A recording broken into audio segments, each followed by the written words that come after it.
Diet itu bisa sehat dan bisa tidak sehat. Semuanya tergantung komponen apa yang ada di dalam makanan itu sendiri. Dalam video kali ini, Dr. Ren akan membahas tentang kriteria apa yang diperlukan di dalam diet untuk tubuh yang sehat.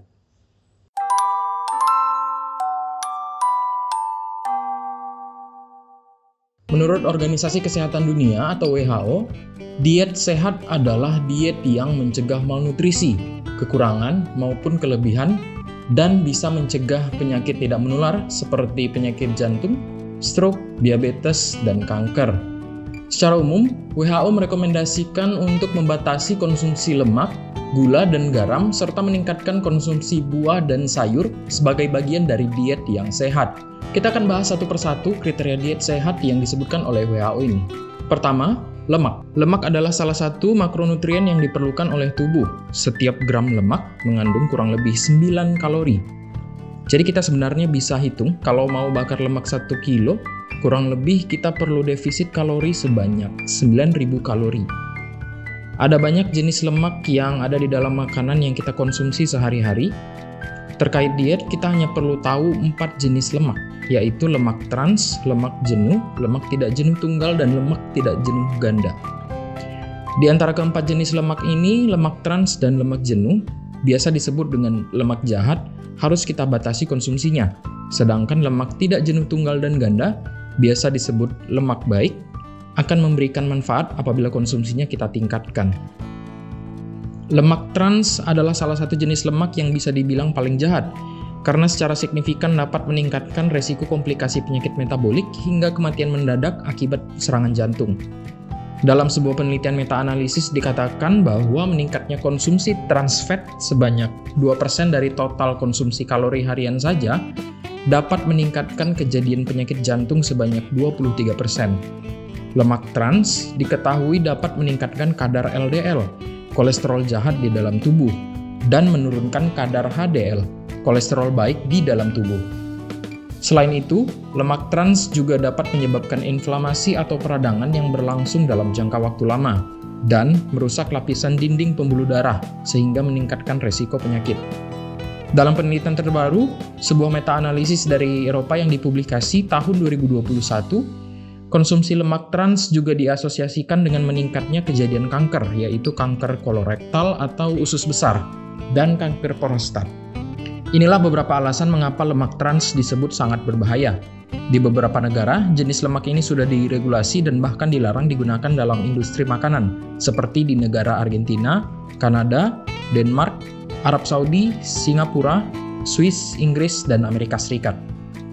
WHO pada tahun 2018 sudah menerapkan kebijakan untuk menghilangkan penggunaan lemak trans buatan atau artifisial di dunia pada akhir tahun 2023 melalui pedoman Replace yang bisa diterapkan di negara masing-masing. Lalu, makanan apa saja yang mengandung lemak trans? Lemak trans secara alami ada di dalam ASI dan produk-produk dari hewan ruminansia seperti sapi, namun hanya dalam jumlah yang kecil.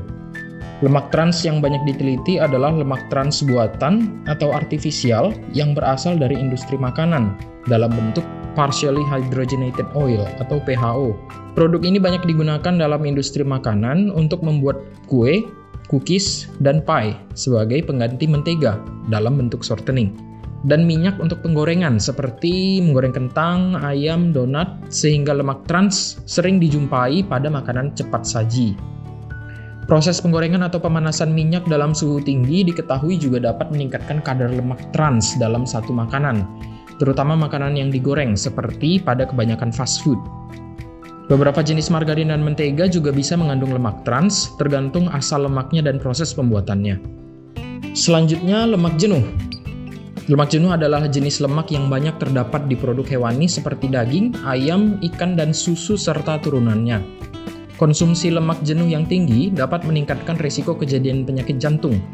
Seperti pada penelitian yang dilakukan oleh peneliti Harvard yang dipublikasi tahun 2016 dengan peserta penelitian lebih dari 70.000 orang, disebutkan bahwa semakin tinggi konsumsi lemak jenuh, maka semakin tinggi kemungkinan munculnya penyakit jantung, dengan angka hingga 18% meningkatkan risiko penyakit jantung. Penelitian lain dalam bentuk meta-analisis yang dilakukan oleh peneliti Cochrane, salah satu lembaga penelitian paling terpercaya di dunia, menyimpulkan bahwa menurunkan konsumsi lemak jenuh selama setidaknya 2 tahun dapat menurunkan resiko penyakit jantung hingga kurang lebih 17%. WHO sendiri menyarankan untuk membatasi konsumsi lemak jenuh di angka tidak lebih dari 10%. Kemudian jenis lemak terakhir yang perlu kita ketahui adalah lemak tidak jenuh tunggal dan ganda. Jenis lemak yang sering dikatakan lemak baik. Kenapa? Karena menurut penelitian, lemak ini memiliki manfaat bagi tubuh ketika dikonsumsi. Menurut penelitian yang sama dari peneliti Harvard mengenai lemak jenuh sebelumnya, ketika kalori dari lemak jenuh diganti dengan lemak tidak jenuh sebanyak 5% saja dari total kalori, risiko penyakit jantung dapat menurun. Angkanya sebesar 15% untuk lemak tidak jenuh tunggal dan 25% untuk lemak tidak jenuh ganda. Berbagai penelitian lain juga menunjukkan bahwa lemak tidak jenuh tunggal dan ganda memiliki efek positif dalam tubuh, seperti meningkatkan kolesterol baik HDL dan menurunkan kolesterol jahat LDL, sehingga menurunkan risiko penyakit metabolik. Asosiasi Dokter Jantung Amerika atau American Heart Association dalam kajian artikelnya juga menyebutkan bahwa menurunkan konsumsi lemak jenuh dan menggantinya dengan lemak tidak jenuh tunggal atau ganda bisa menurunkan resiko penyakit jantung dengan efek yang sama seperti konsumsi obat penurun kolesterol, statin. Lalu, apa sumber makanan lemak tidak jenuh tunggal dan ganda ini? Lemak tidak jenuh tunggal dan ganda ini banyak terdapat di minyak nabati seperti olive oil dan canola oil, kacang-kacangan seperti kacang tanah, almond, cashew, kemudian buah alpukat, beberapa jenis biji-bijian seperti wijen, chia seed, flaxseed, dan beberapa jenis ikan seperti salmon, herring, makarel, dan ikan kod, serta minyak ikan. WHO menyarankan untuk mengkonsumsi lemak tidak jenuh tunggal dan ganda sebagai sumber utama asupan lemak dibandingkan dengan lemak jenuh. Sebenarnya ada satu jenis lemak lagi yang perlu kita ketahui, yaitu kolesterol. Di dalam makanan, kolesterol hanya ditemukan pada produk hewani seperti daging-dagingan, makanan laut atau seafood, telur, susu, dan mentega. Namun menurut penelitian, konsumsi kolesterol dalam makanan tidak terlalu mempengaruhi kadar kolesterol di dalam tubuh. Selain itu, berdasarkan penelitian juga ditemukan bahwa konsumsi kolesterol dari makanan tidak berkaitan dengan meningkatnya risiko kejadian penyakit jantung, terutama untuk kolesterol yang terdapat di dalam telur. Saat ini rekomendasinya lebih fokus untuk mengurangi konsumsi lemak jenuh daripada melihat angka kolesterol di dalam makanan. Tapi perlu kita ingat bahwa selain telur, makanan yang tinggi kolesterol biasanya juga memiliki kadar lemak jenuh yang tinggi, seperti daging merah, susu, dan produk turunannya. Jadi tetap saja, konsumsi makanan tinggi kolesterol ini akhirnya harus dikurangi juga. Jadi terkait lemak, yang harus kita batasi adalah konsumsi lemak trans dan lemak jenuh yang banyak terdapat di produk-produk ultra processed food seperti fast food atau junk food. Selain itu, lemak jenuh juga terdapat banyak di produk-produk hewani, terutama pada daging-dagingan, daging merah, ayam, dan produk turunannya. Selanjutnya, kita bahas kriteria yang kedua, yaitu rendah gula tambahan. WHO menyarankan agar kita membatasi konsumsi gula tambahan untuk menjaga pola hidup sehat. Gula adalah salah satu jenis karbohidrat sederhana yang dapat dengan cepat diserap oleh tubuh. 1 gram gula mengandung kurang lebih 4 kalori. Gula banyak kita temukan di dalam makanan ultra processed seperti minuman bersoda, wafer, dan sereal. Tingginya kadar gula dalam produk makanan dan minuman ini bertujuan untuk membuat rasanya menjadi lebih enak, sehingga menimbulkan respon seperti kecanduan. Akhirnya, konsumen akan merasa ingin mengkonsumsi makanan itu lagi. Sayangnya, konsumsi makanan dan minuman yang tinggi gula dapat menyebabkan kadar gula di dalam tubuh meningkat dengan cepat. Apabila terjadi terus-menerus, tubuh akan mengalami resistensi insulin sehingga muncul penyakit diabetes akibat kadar gula yang tidak bisa dikontrol. Selain itu, konsumsi gula tambahan berlebihan berarti ada kalori tambahan yang berlebihan juga. Karena gula tambahan adalah karbohidrat sederhana, tubuh kita tidak perlu susah payah untuk memecahnya, melainkan dapat dengan mudah diserap. Kalori yang berlebihan ini nantinya akan menjadi cadangan lemak yang meningkatkan resiko obesitas dan penyakit metabolik. Beberapa penelitian sudah membuktikan bahwa konsumsi gula tambahan bisa meningkatkan resiko penyakit metabolik. Penelitian kohort dari Amerika Serikat menunjukkan bahwa konsumsi gula tambahan sebanyak 17-21% dari total kalori meningkatkan kemungkinan penyakit jantung sebesar 38%.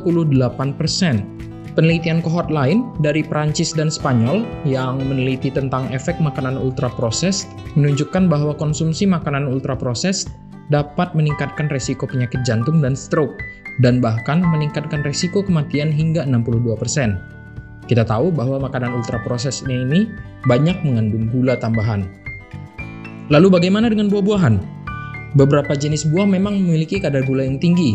Namun, menurut penelitian dari China dan Australia ini, konsumsi buah-buahan justru dapat menurunkan resiko diabetes dan bahkan menurunkan resiko penyakit komplikasinya. Tapi ini tidak berlaku untuk konsumsi jus buah, menurut penelitiannya. Jadi rekomendasinya adalah untuk mengurangi gula tambahan, bukan gula alami yang sudah terkandung di dalam sumber makanan yang alami. Kriteria terakhir adalah rendah garam.